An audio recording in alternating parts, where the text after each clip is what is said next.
Cleveland, on our way to Gino's. Looking forward to it. Gonna see County Council Member Brown, and what we're hearing from folks who are already out there is a lot of other good people. So we're excited to see you, and I think there's still time to join us. Gino's, and I can't tell you what street. It's on Denison Street.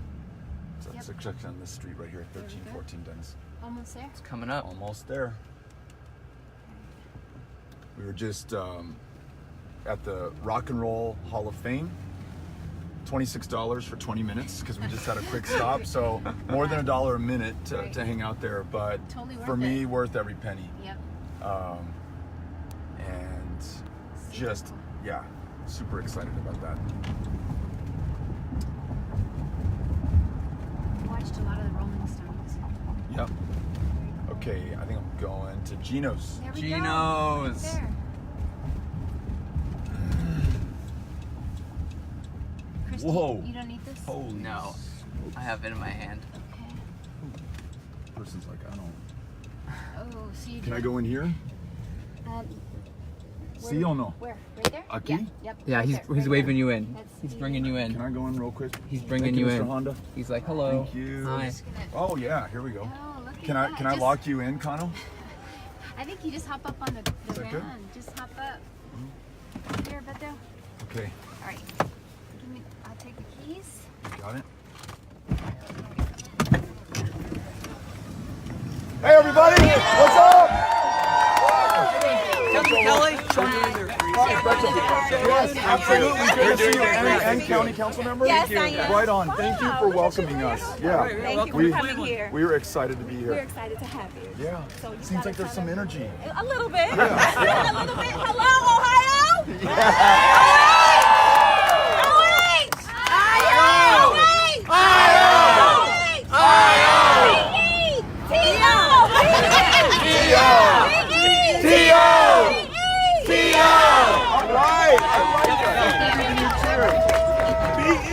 T.O. And this is your local councilman, Tony Brancatelli. We're in Ward 12 here. Nice to meet Welcome. you. Thank you for inviting us. This is we great. We are so excited to be here. This feels great. You can't get any more in a heartland to see the steel mills in our backdrop here. This is exciting. There you go. Yeah. Thank you. Thanks for having us. I'm so excited to be here. Me encanta. We were just at the Rock and Roll Hall of Fame and just blown away by the display there. Had a chance to meet some people in the community already. Absolute kindness, warmth, and welcoming. It's the way America works when America's at its best. So very grateful to be in Ohio and to be welcomed by the council members, by the chairwoman. This is wonderful. Very, very pumped. and we're gonna head in and Yeah. do more Do you press think after. that you stand a chance winning the 2020 election as such a young candidate?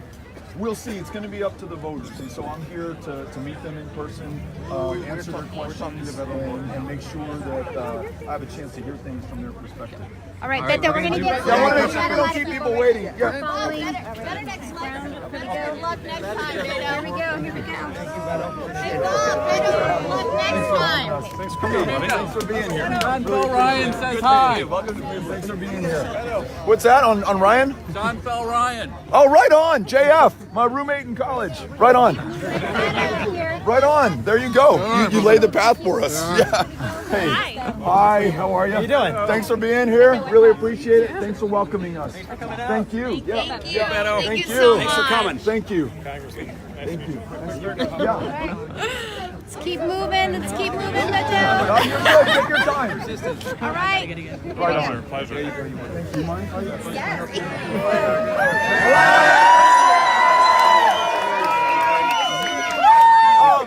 Thank you. Mind? Thank you for welcoming us to Ohio. It is a huge honor to be here. So excited to meet you all, to find out what's on your mind, and to see how all of us together can help set the example of bringing this country so divided, so polarized at this moment together around the big challenges that face us. Whether it's ensuring that this economy works for everyone, whether it's guaranteeing that this democracy reflects everyone's interests and not just those of corporations and special interests and political action committees, whether we want to pass this planet on to the generations that follow us and ensure that there is a planet in which they can live. It's going to take all of us coming together. We cannot do it by half measure, and we cannot do it with half the country. Let's make sure that before we are Democrats or Republicans, we see each other as Americans and human beings and treat one another accordingly. That's our opportunity, and that's why I'm running to serve you as the next president of the United States of America. Very, very, very grateful. And now, are we headed in? Now we're headed inside, but we will come back outside to say hello to everyone. Yes, okay. You got it. You got it. Thank you for being here. You got it. All right, now we gotta go inside. Okay, now we're gonna go this way. head We're gonna inside. go this inside. Keep going. Keep going. This is the owner right here, Beto. Hi. Thank you for having us at Gino's. Really appreciate it. hell of a job. Thank you. Thank you, sir. Honored to be here. Thank you. Thank you very much. Let's do it. What's that? Absolutely.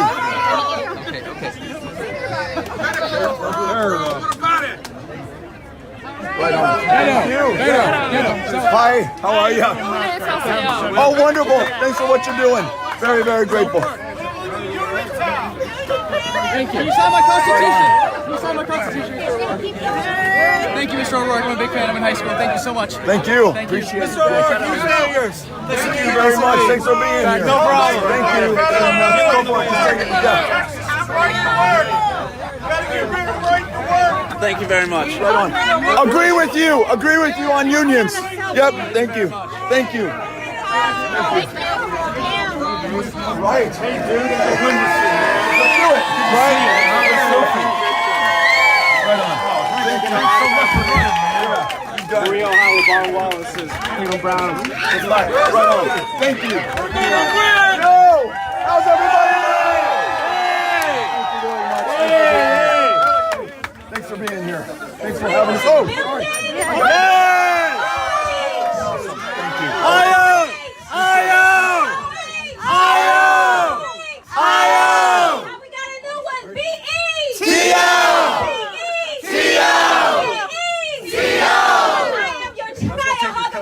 Democratic Chairwoman Chantel Brown, and I am excited to president right here in the great state of Ohio. Right on. For traveling, he's been in the Midwest. He's hit Iowa, Wisconsin, Michigan, and now he's here to join us to tell us about his political platform. So thank you to everyone who came out today. Our unions, one more time, give it up for BETO. Ladies and gentlemen, I present to you Beto.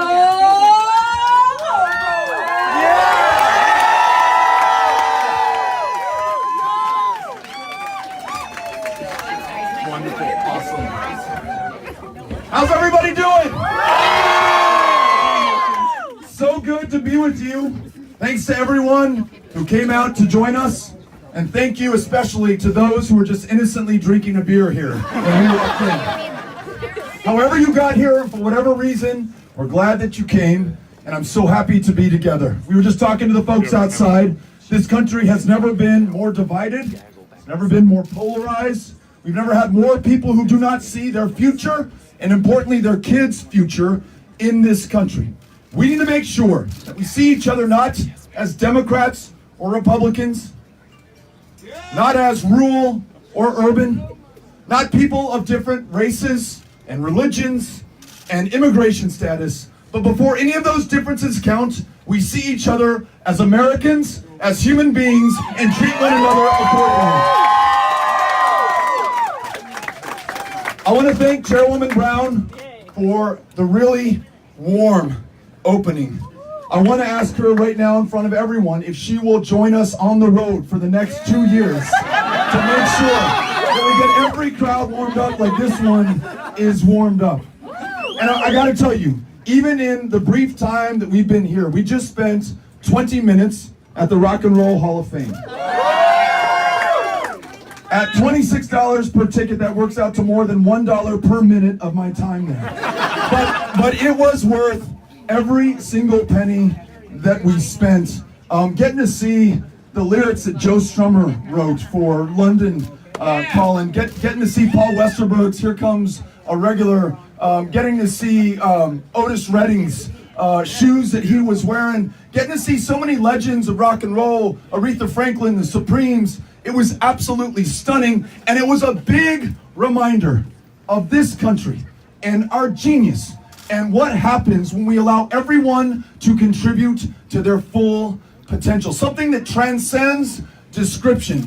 This language beyond words of music, something that's influenced the rest of the world, a way in which the United States of America is distinguished forever and every single place. And I love that it started right here, 1951, in Cleveland, Ohio. So much to be proud of. Think about the challenges that we face right now. An economy that has left too many behind. Too many people working too many jobs just to make ends meet. You have a concentration of wealth and power and privilege that we have not seen in the lifetimes of anyone here in this room, anyone in this country who is alive today. You'd have to go back more than 100 years ago to the last Gilded Age to find anything even resembling what you see here. You have a democracy that has been corrupted and captured by corporations and special interests, answers to them and not to all of us, doesn't reflect the genius and the power and the potential of more than 320 million of our fellow Americans. And why is that so important? If we're going to meet the challenge of our economy, if we're going to ensure that every single living American can see a doctor, take their kid to a therapist, afford their medications, we're going to meet the existential challenge of climate change and ensure that in the 12 years left to us to act, we do everything that we can to make sure that this planet is still livable for the people of the future, our kids and grandkids and their kids and grandkids. It's going to take the single greatest mechanism that the world, that humankind has ever invented, and that is democracy. We got to make sure that it works, that it reflects and represents everyone, that there is no vote or voice suppressed, that we bring the true genius forward of everyone, expecting the best out of all of us. Never descending into the pettiness, the meanness, and the smallness that defines so much of our national politics right now. It's why I'm running to serve you as the next president of the United States of America. Every single one of us. Because no man or woman, however capable or experienced or skillful, is going to be a match for these challenges on their own. Even if they serve as president of the United States, it's going to take an entire country. We cannot do it by half measure, and it cannot just be half of us. It can't just be Democrats or Republicans. It's going to be Americans. If you think about any challenge we face, you need to make sure that we're listening to everyone. I had the chance to talk to your extraordinary Senator Sherrod Brown earlier today. And I said, listen, it's just in Michigan, and I'm driving to Ohio, and I'm really concerned about the announcement made at the end of January. GM is going to ultimately lay off more than 14,000 of our fellow Americans after this country bailed out so much of the auto industry, and this country, through this president, cut a $2 trillion tax cut that flowed to corporations like GM, which used it to buy back stock from their investors, not to pay their workers a higher wage. And to add insult to injury, the president right now is tweeting at the United Auto Workers Union, their leadership, and the very workers who are bearing the brunt of this disaster. So I asked Senator Brown, what do we do? And without saying a single word about anything else or blaming another political party, he was talking about how we get to work, how we ensure that we incentivize businesses to stay in the United States, that we don't reward them through our tax code for taking jobs to Mexico or to China or to anywhere else. That we make sure that we invest in the dignity of work, a phrase that he coined, that he owns, and that represents and reflects the genius of this community. He says, the dignity of work is not just the wage, though that is important. It is universal, guaranteed, high-quality health care. Those are my words, but he's talking about the health care of every single worker and their family. It ensures that you have paid leave. It means that you have child care so you can finish your education, your training, that apprenticeship with the union that gives you a career that will allow you to live with dignity for the rest of your life and command more than a living wage. In other words, if we strengthen every single part of our community, every single one within it, our communities are stronger, our country is stronger. It is an investment that will pay dividends far and away above the cost for the life of this country. It makes so much sense to me. When we talk about fixing our democracy, I gotta tell you that it's up to us to lead by example. I do not take a dime from a single PAC or corporation or special interest.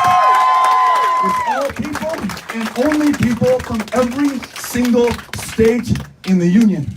For those of you who have contributed, thank you for what you've done, for giving us the resources to travel to every single part of this country.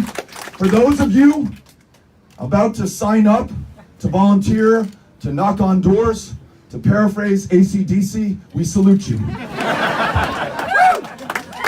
This campaign is going to be the largest grassroots effort this country has ever seen. If we wait until January of 2021 to start bringing the country together, guarantee you it's going to be too late. We have to campaign in the way in which we wish to serve. Let me give you an example.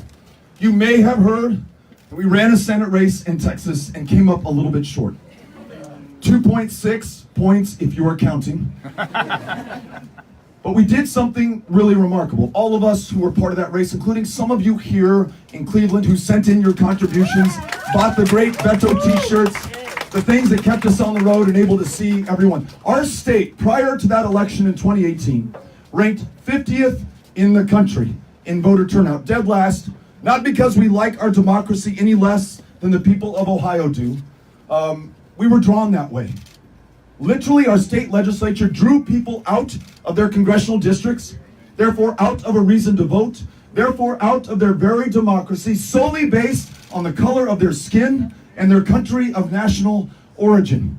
In other words, some people's votes were intended not to be cast, some voices not intended to be heard, and the state legislature up until 2018 was incredibly successful. You add to that racist voter ID laws, where in Texas, you can use your permit to carry a firearm to prove who you are at the ballot box. You cannot use your student ID at the University of Texas at Austin or Texas Southern University to prove who you are at the ballot box. By going to every single county in the state, all 254, no me importa how red, how blue, how rural, how urban, we made sure that everyone understood that they counted, no one was written off, and no one was taken for granted. I have the benefit of their wisdom, of their experience, of their perspective, even if they did not vote for me in the election, because I wanted to make sure that everyone knows that they're important, everyone is deserving of being respected, of being heard, of being fought for, of being represented, and of being served. And though we did not win, let me tell you what we helped to do. Young voter turnout in Texas from the last midterm election up 500%.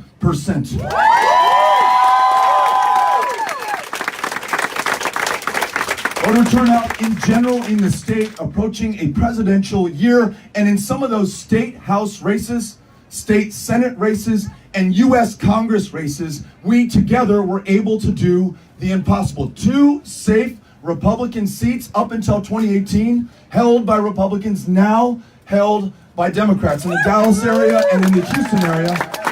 And then perhaps the best news at all, in Harris County, home to Houston, Texas, the largest city in our state, the most diverse city in the United States of America, 17 African American women just won judicial positions, literally changing the face of criminal justice in that election in Harris County.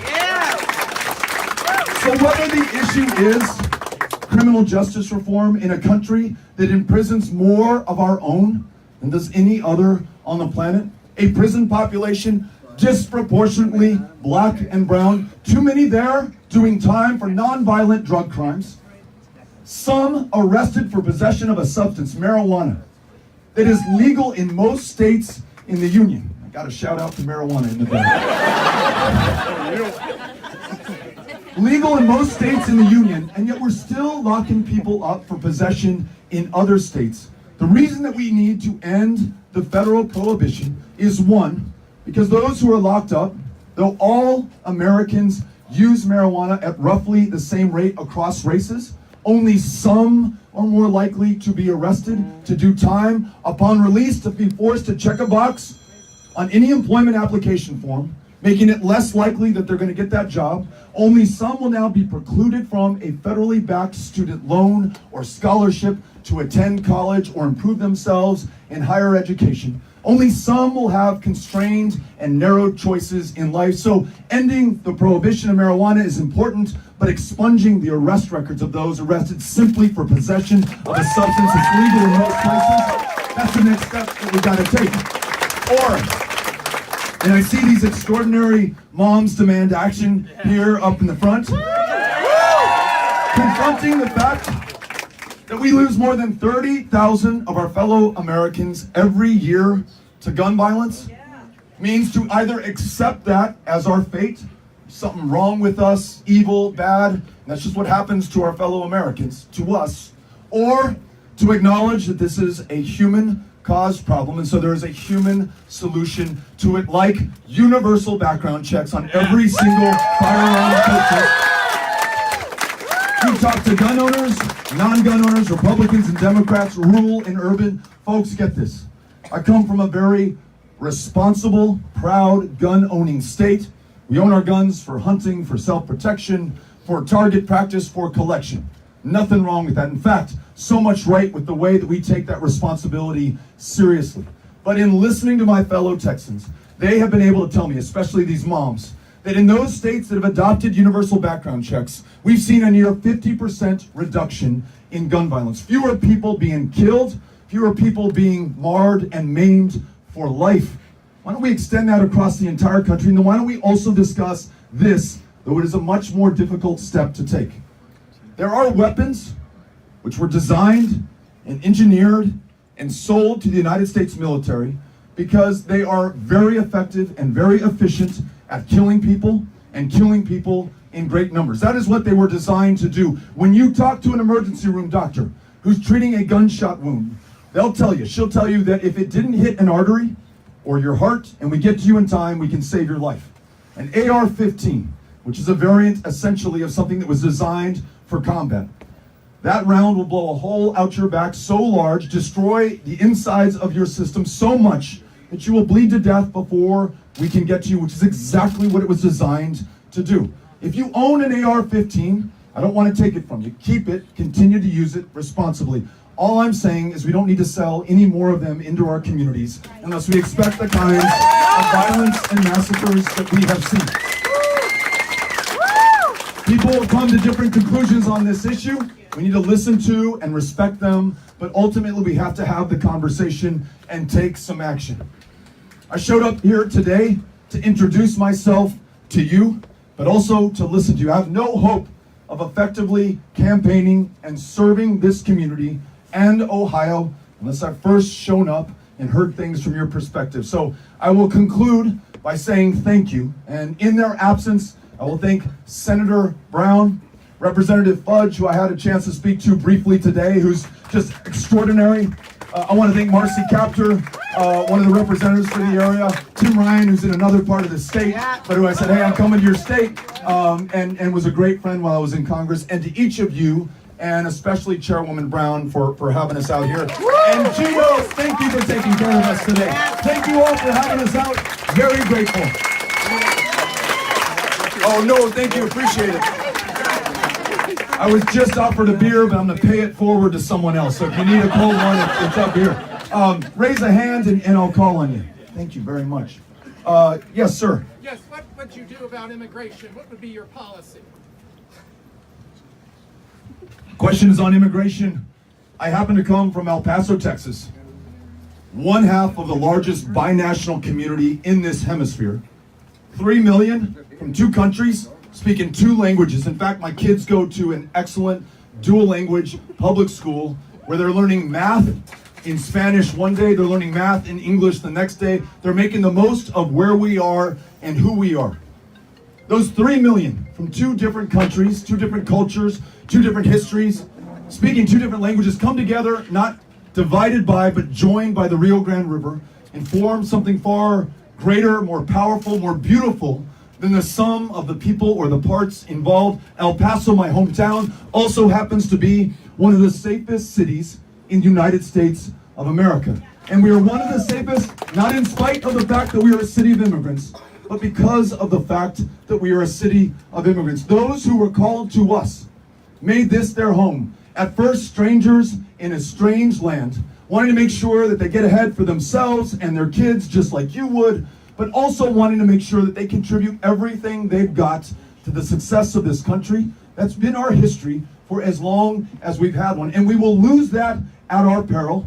If we build a 2,000-mile, $30 billion wall, forcing us to take our fellow Americans' farms and ranches and homes to build something that we do not need, we'll lose the very essence of who we are.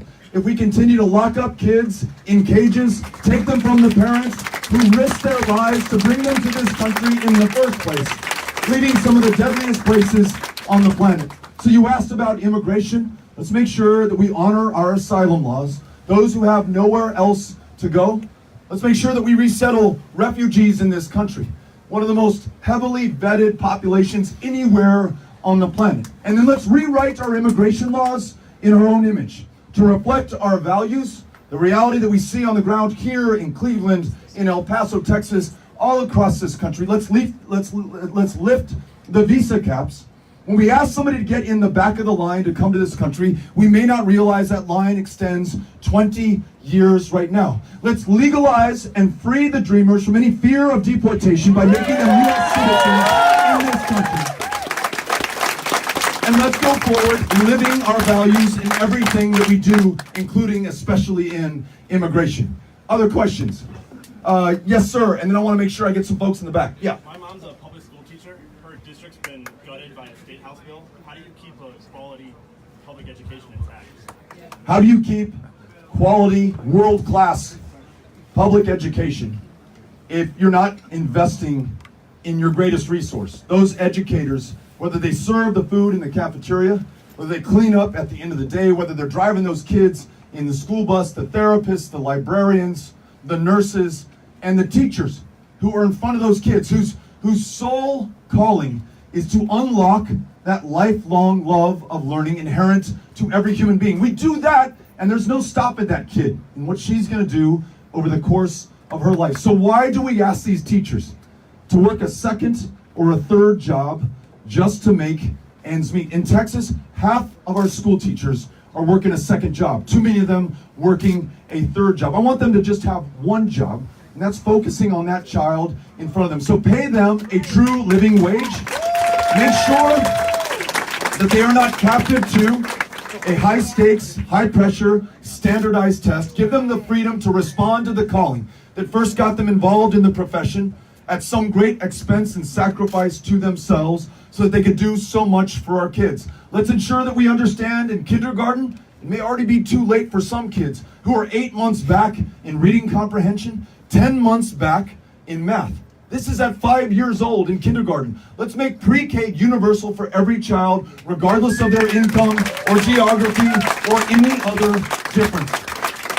And then, we just got to spend an amazing morning in Detroit with the Carpenters, who showed us a program that takes high school seniors who we want to make sure are college ready, but they are also ensuring are career ready. They go into a program that lasts 4 years without taking on a single dime of debt. They will learn skills and disciplines and trades that they will carry for the rest of their lives and build a career earning, after they become a journeyman, $30 an hour. When in some places like Texas, they're making $7.25 an hour in unskilled jobs. So when we make sure that we invest in education, that's pre-K through 12, that's community colleges, that's four-year universities, but it's also ensuring that we ease the path to union membership, that those who are coming back from the wars that we fight all over the world are able to enter a program known as Helmets to Hard Hats so that they too have purpose and function in their lives after their time in service. If we really look at education comprehensively and holistically, we're going to get to what Sherrod was talking about in that dignity of work for every single one of us. But it begins with public school education. Thanks for the question. Yes, in the back. Are you for internet censorship or free speech? Free speech. Sorry, can you start that again?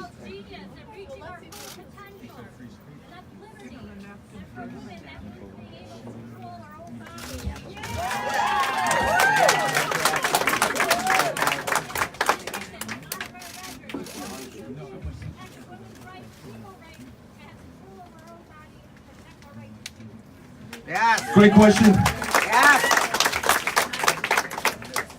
So in Texas, our state legislature. Say the question again. Oh, the question is about reproductive rights.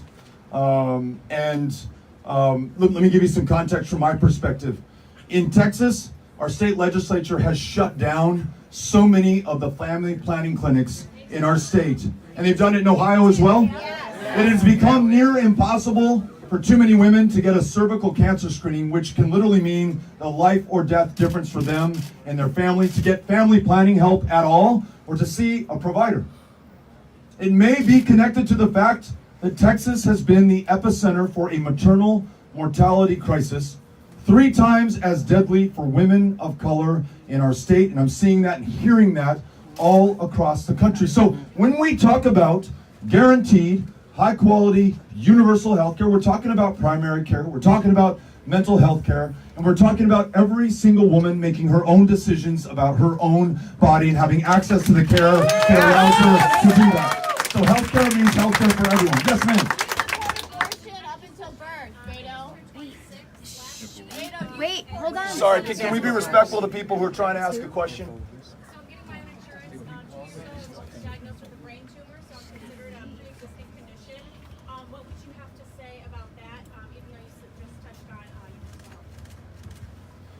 So the question is about healthcare. You said 2 years ago you were diagnosed with a brain tumor.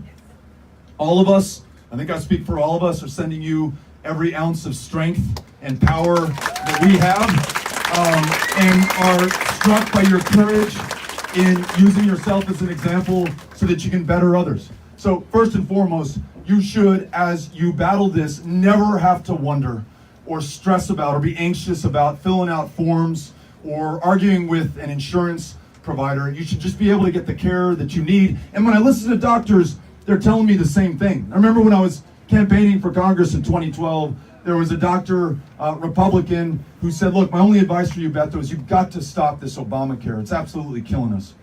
Well, we happen to disagree on that.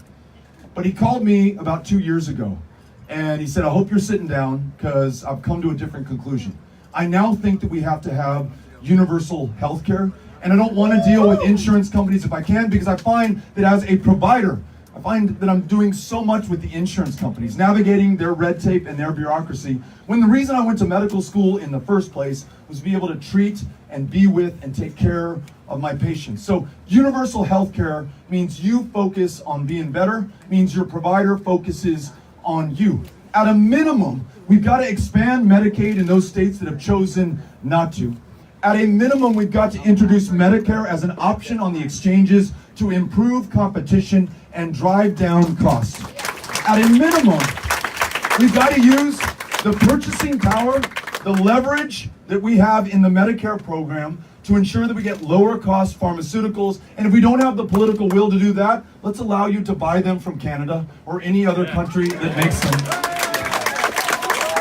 And at a minimum, we've got to confront the moral imperative before us. There are, in the wealthiest, the most powerful, the most technologically advanced country that humankind has ever known, millions of our fellow Americans who cannot see a doctor. People dying in this country of diabetes, dying of the flu, dying of cancers that could be treated if we would just form the political will to make the investments in them. And not only is that the most moral thing that we could do, to be there for them, and that's compelling enough for me. But if we think about our own economic self-interest, If we wait till that patient with diabetes who has been untreated, now has glaucoma, and is going to die an early death at 40 years old, if we wait till he takes himself to the emergency room, his outcomes are going to be worse and his care is going to be exponentially more expensive, and he will be in no way prepared to cover the cost, but you will through higher premiums and higher taxes paid. When that woman with schizophrenia gets arrested on purpose because the county jail is the only place she can get the psychotropic medication she needs to be okay, to see a therapist, to be fed and clothed and housed, she's not going to be productive in her life. She's not going to be able to do the things she was supposed to do. We're going to be out on her productivity, and we are also going to pay for her jail visit for a fraction of the cost we could have paid for consistent preventative care up front. So this is the right thing to do. It's the most economical thing to do. And if we do it together, we can get it done. Yes, ma'am. Yes, you. And then I'll come back up to you. Question is about the war on drugs and the opioid crisis. If you want to see how badly bent our criminal justice system is, then take stock of this. In 2017, more than 70,000 of our fellow Americans died of drug overdoses. Far too many of them of opioid overdoses. I served for 6 years. Ohio's number two. I served for 6 years on the House Veterans Affairs Committee. I'd hold town halls every single month in El Paso. I met returning veterans who had been legally prescribed an opioid by the VA, had had that prescription cut off, are now buying heroin on the street because it's the only way they can medicate themselves. Now, that woman, that man who served this country, put their lives on the line for the rest of us, is not a criminal, should not be in jail. The focus should be on public health, on taking care of them, on treating them, and getting them back on their feet, not putting them in jail. We lost 150,000 of our fellow Americans last year to drug overdose and to suicide. We have to take this problem seriously. And yet those who perpetrated the opioid crisis, the pharmaceutical corporations who sold this as a non-addictive miracle painkiller to the doctors who prescribed it, have faced absolutely no meaningful accountability. At that same time, and you asked about criminal justice, you have people who, for possession of marijuana, are going to be rotting behind bars and have diminished options and opportunities in their lives. This is wrong. We've got to get it right. We have to hold those accountable for what they have done to our fellow Americans.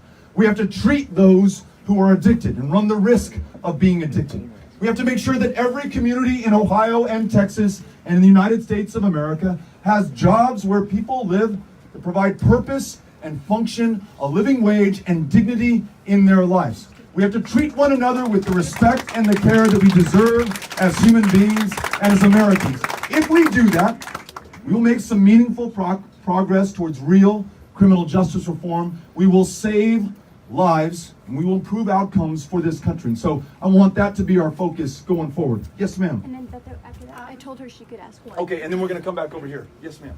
My husband receives Medicare, and you talk about, you know, making it larger and more expanded.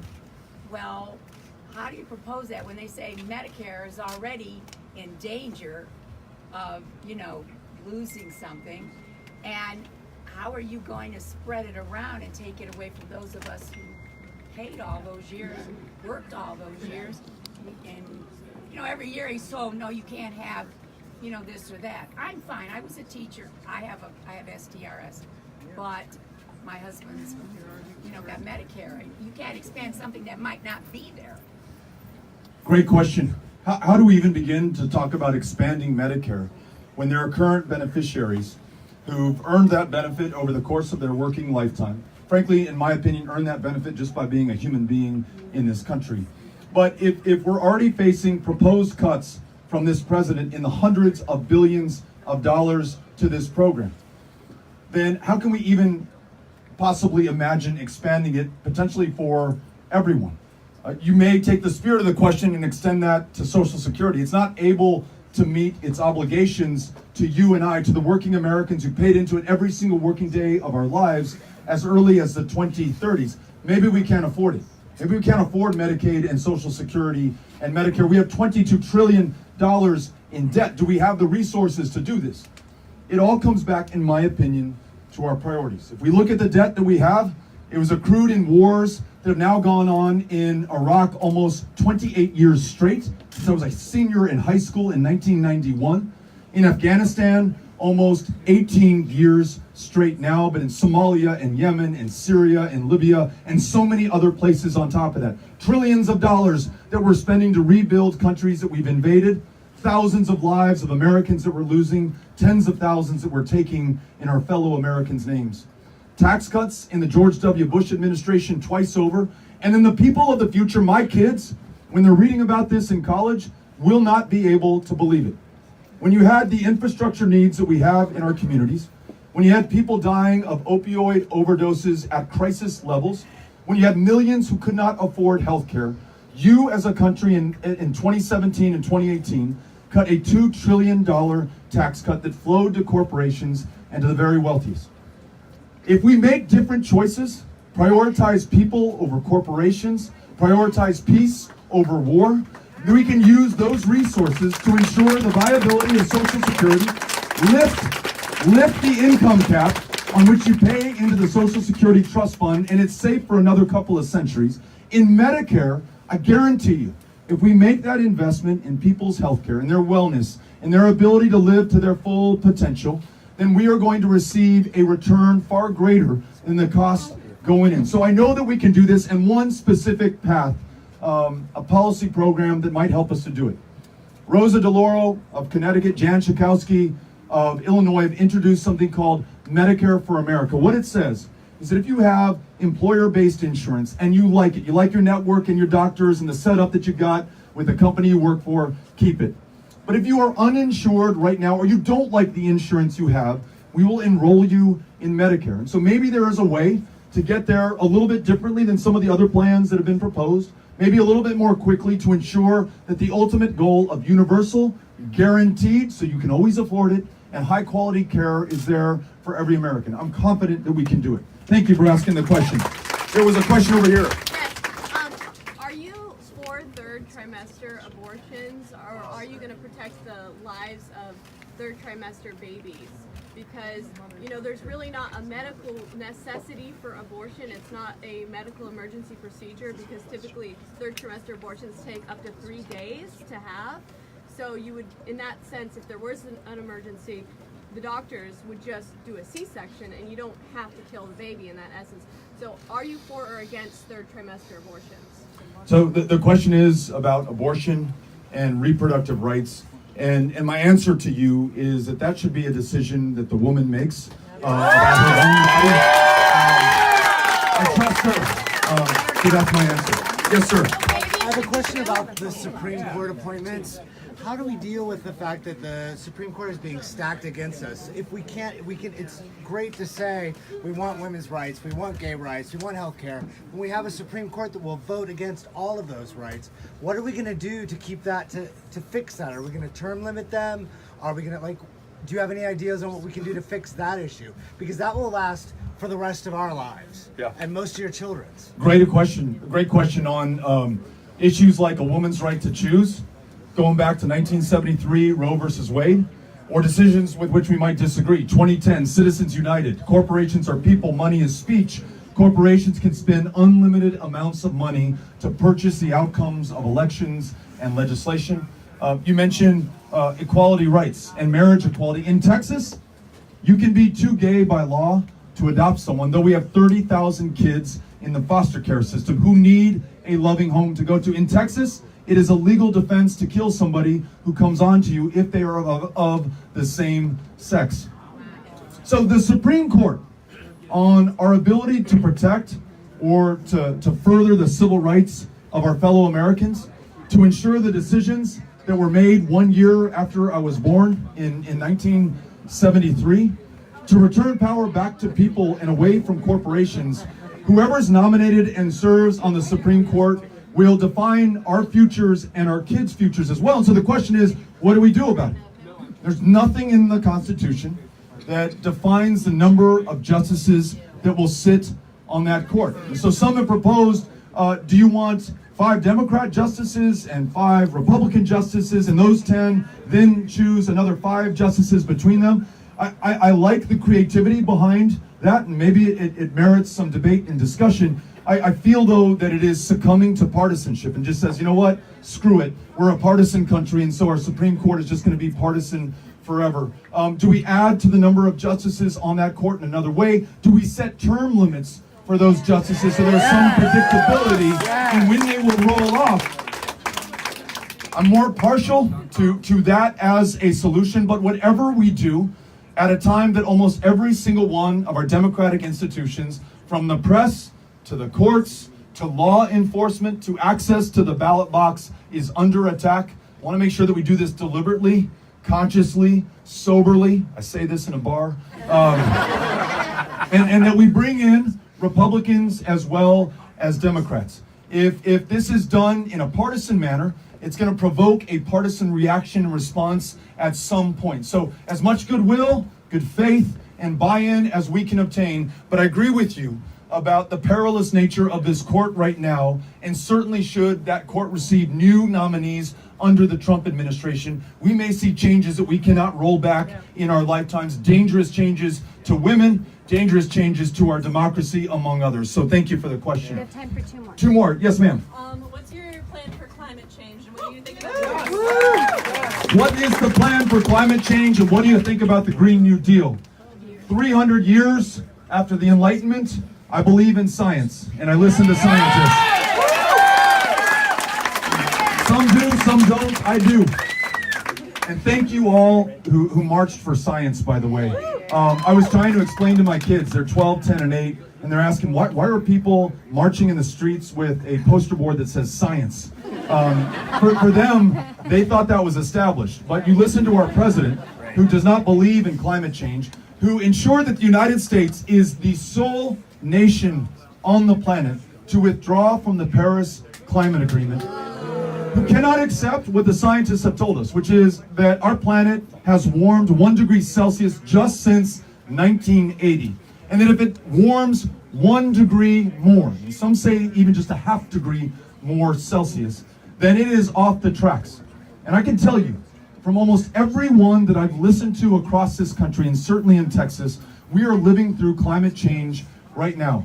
If you want to know about climate change, visit Houston. 58 inches of rain fell on that community in August of 2017. That is the landfall record in the United States of America for as long as we have been keeping records. And it was the third 500-year flood in just 5 years in that one community. The droughts that those cotton farmers are going through in the Panhandle in West Texas, that in some cases lasted 5 years. The scientists say that those droughts, those storms, the wildfires in California, they're all a product of man-made climate change. Our emissions, our excesses, and our inaction is coming back, and it is taking the lives of people right now. And I can tell you this, because the scientists are also conclusive on this point. We could stop emitting greenhouse gases today, and it is going to get worse. It's going to get worse. We've already set something in motion, and we missed the window in the 1970s and the 1980s to arrest it. But what we can do now is mitigate the worst of the effects for our kids.